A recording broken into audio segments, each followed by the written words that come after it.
ഇപ്പോൾ പത്തനംതിട്ടയിൽ നിന്ന് സുജു കൂടി നമ്മളോടൊപ്പം ചേരുകയാണ്. സുജു, പത്തനംതിട്ടയിൽ മന്ത്രി വീണ ജോർജ് പതാക ഉയർത്തി. സ്വാതന്ത്ര്യദിനാഘോഷം ഗംഭീരമായി കൊണ്ടാടുകയാണ് നാട്.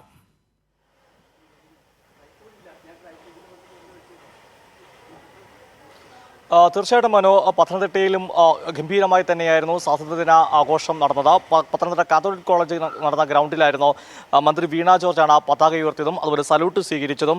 പ്രധാനമായി തന്നെ ഇത്തവണ ഞാൻ മനസ്സിലാക്കുന്ന സംസ്ഥാനത്തെമ്പാടും മന്ത്രിമാർ പരാമർശിക്കുന്ന പോലെ തന്നെ പത്തനംതിട്ടയിലും വയനാടിൻ്റെ കാര്യം തന്നെയാണ് മന്ത്രി വീണ ജോർജ് എടുത്തു പറഞ്ഞ കാര്യം. വലിയ പ്രകൃതി ദുരന്തത്തിൻ്റെ പശ്ചാത്തലത്തിലാണ് ദിനാഘോഷം എന്ന് പറഞ്ഞുകൊണ്ട് തന്നെയാണ് മന്ത്രിയുടെ പ്രസംഗം ആരംഭിക്കുന്നത്. അതിൽ സമഗ്ര പുനരധിവാസമാണ് ലക്ഷ്യം വെക്കുന്നത്. വയനാട്ടിലെ ഉരുൾപൊട്ടലിൽ അതിൻ്റെ ദുരിതബാധിതർക്ക് എന്നും മന്ത്രി പറയുന്നു. മാത്രമല്ല അവരെ മുന്നോട്ടുള്ള ജീവിതത്തിന് പ്രാപ്തരാക്കണമെന്നും മന്ത്രി തൻ്റെ പ്രസംഗത്തിൽ ഓർമ്മിപ്പിക്കുകയും ചെയ്തു. കേരളം ഒന്നിച്ചു നിലകൊള്ളണമെന്നും നമ്മൾ അതിജീവിക്കുമെന്നാണ് മന്ത്രി വീണ ജോർജ് തൻ്റെ പ്രസംഗത്തിൽ പറഞ്ഞ മറ്റു പ്രധാനപ്പെട്ട കാര്യം. ജില്ലയെ ബന്ധപ്പെട്ട പത്തനംതിട്ടയെ സംബന്ധിച്ചോളം മാലിന്യമുക്ത ജില്ലയാക്കുകയാണ് പത്തനംതിട്ടയെ ലക്ഷ്യം വെക്കുന്നത്.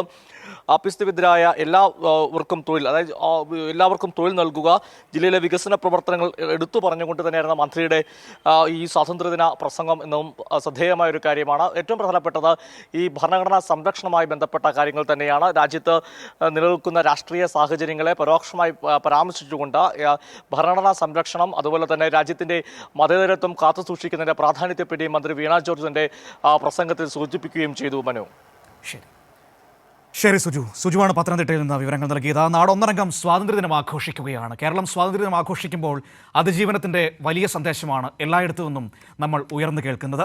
ഇങ്ങനെ ദുരന്തത്തിൻ്റെ മുന്നിൽ തകർന്നു നിൽക്കാനല്ല, മറിച്ച് അതിജീവിച്ച് ഒരുമയോടെ കയറി വരുന്ന ഒരു നാടാണ് നമ്മളെന്ന് ഉറക്കെ പറയുകയായിരുന്നു ഈ സ്വാതന്ത്ര്യദിനത്തിൽ നമ്മളെല്ലാവരും.